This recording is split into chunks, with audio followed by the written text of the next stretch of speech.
Hi guys, it's Steffi from the Novelty Corner. Welcome back to my channel. Today I am going to be doing a last minute Mother's Day card design that you can do with kids. I actually did this card with some grade 1-2 students earlier in the week and they did a really great job of them. They looked really cute and I thought I would replicate it in a video for posterity because chances are I'll forget it next time I have my own classroom. So for this project, all you will need is some coloured cardstock in your choice. You won't need all of these sheets, obviously, but you know, it's good to have variety and choice. You will need a grey lead pencil, glue stick, some scissors, and if you like outlining in detail, you might want to use some black textures or Sharpies. Now, this was a design that just came to me when a colleague asked me, oh, do you have any designs for cards? And I went, oh yeah, we could do this. So chances are there's someone who's already thought of it similarly out in the wide world of the internet and Pinterest and all sorts of things. So if you happen to know of it, let me know and leave a link down below in the comments because I'd love to see it. For this, first you need to choose the colour of your card base and also the colour of your hand print that you're going to make. So I think I'm going to sort of go with a blue card base. I'm going to fold hamburger style. So that's ready to go. And I think I'm going to use green for my handprint.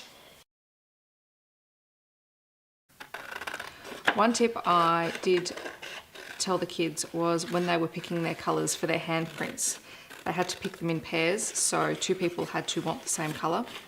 And then they folded the page and cut it in half so that we weren't wasting any cardstock and everyone got the colours that they wanted.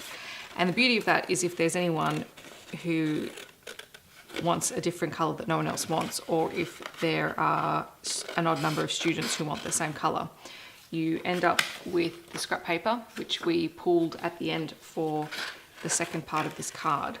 So no paper was wasted.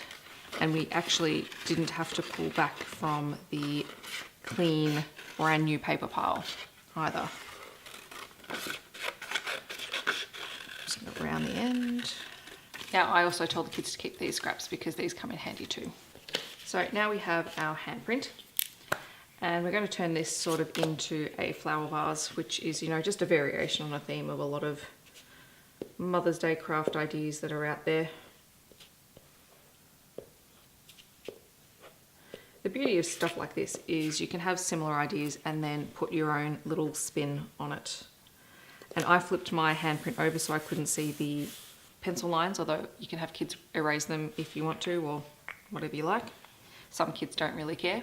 In fact, what I'm planning on doing now is just to make the handprint stand out. I'm going to go around the outside because I happen to like bold lines. But not everyone does, so this step is completely optional. Really, this is sort of becoming like a little bit of a pop art card, but we'll go with it. So next you're going to need 5 colours, or you don't even need 5, but you just need some bright colours that are going to stand out against the background for flowers. I'm going to go with purple, the pink, the bright yellow, the red and the orange. And all I'm going to do is cut a chunk out and save this paper for later.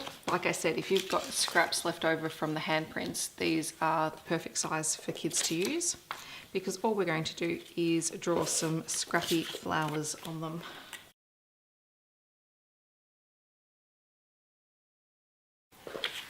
So something like that, where ideally what you want to teach the kids if they're having trouble drawing the flowers is to make sure that they have their petals going all the way into the center because we're going to cut them out right to the center of the flower. But you can do all sorts of flowers. I did tulips with the kids, we did these sorts of flowers, or more daisy-like ones with thinner petals. It's really up to you, but you just want something where you've got some defined petals when you cut out, and you'll see why in a minute.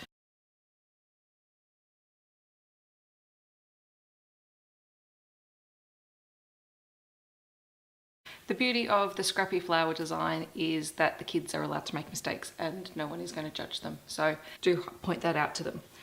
And when they're cutting them out, just remind them they have to go all the way into the center of the flower because we're actually going to make these flowers a little bit three-dimensional. So they're like flowers in a vase. So the next step is teaching the kids to fold the petals in.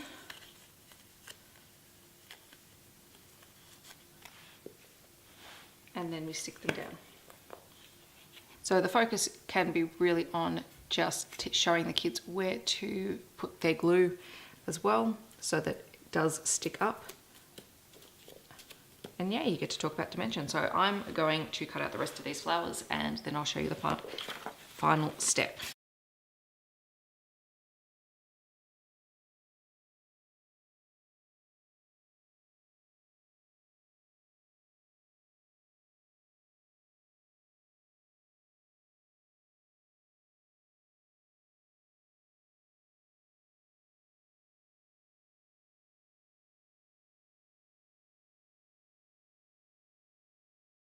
Okay, so there you have it. This is the flower vase handprint. And I love the contrast of the black outline and the black outline of the flowers. However, you can choose to do it whichever way you like, because some kids like messy, some kids don't really like messy at all, and that's totally okay. The last thing that you could do with the kids is you could get them to write a message like Happy Mother's Day or I love you or something like that, or world's best mum. I'm not very good at flower puns, but if you can think of some, let me know down in the comments. I'm just going to do I love you. I'm going to do it freehand, so this could totally ruin the card, but you know, we'll survive. It's handmade. It's made with love.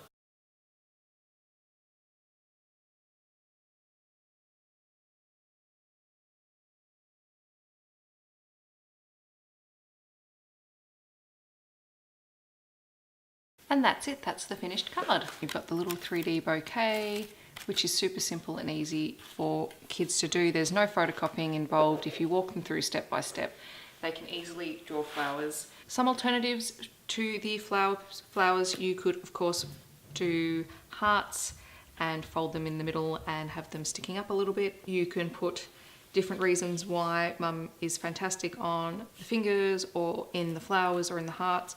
For younger kids, you could do a template and have them cut them out, but again, you don't have to.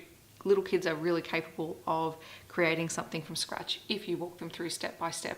Sometimes it just takes a little bit longer, but is well worth it in the end. I hope that this card tutorial has given you some ideas either for now or in the future. For all the mums out there, I hope you have a wonderful Mother's Day. Remember that you are incredible. If you liked this video, please don't forget to like and subscribe to my channel for other random crafting, planner related or book related videos. I hope that wherever you are in the world, you're having a wonderful day, and I'll see you guys soon. Thanks so much for watching. Bye.